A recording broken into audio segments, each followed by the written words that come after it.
পিয়াজ আৰু নহৰু নোহোৱাকৈও পনীৰৰ গ্ৰেভিখন ধুনীয়াকৈ বনাব পাৰি। আজি মই সেয়ে বনালো পিয়াজ আৰু নহৰু নোহোৱাকৈ পনীৰৰ গ্ৰেভি।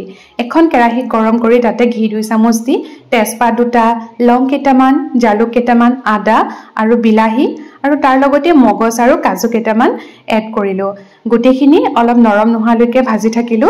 তাতে অলপমান গোটা জিৰাও মই এড কৰি দিলো। এইখিনি নৰম হোৱাৰ পিছতে মই এটা পেষ্ট ৰেডি কৰি ললো। এতিয়া পুনৰ কেৰাহীখন গৰম কৰি তাতে ঘি 2 চামুচ মান দি সেই ৰেডি কৰা পেষ্টটো ইয়াতে দি দিলো। এতিয়া ইয়াতে নিমখ, হালধি, কাশ্মীৰী পাউডাৰ, গৰম মছলা এনেকে দি দিলো আৰু গোটেইখিনি ভালদৰে মিক্স কৰি ললো। এনেদৰে অকমান মিক্স কৰি হোৱাৰ পিছতে মই ইয়াতে অকমান চেনি দি দিলো।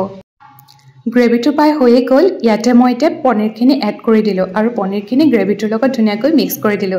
ইয়াতে মই অকমান কষ্টুৰি মেথি গৰম কৰি ওপৰত দি দিছো। ধনিয়া দিলে গুণটো বেছি ভাল আহিব। এয়া মোৰ ৰেডি হৈ গ'ল আজি পিয়াজ আৰু নহৰু নিদিয়াকৈ ধুনীয়াকৈ পনীৰৰ গ্ৰেভিখন।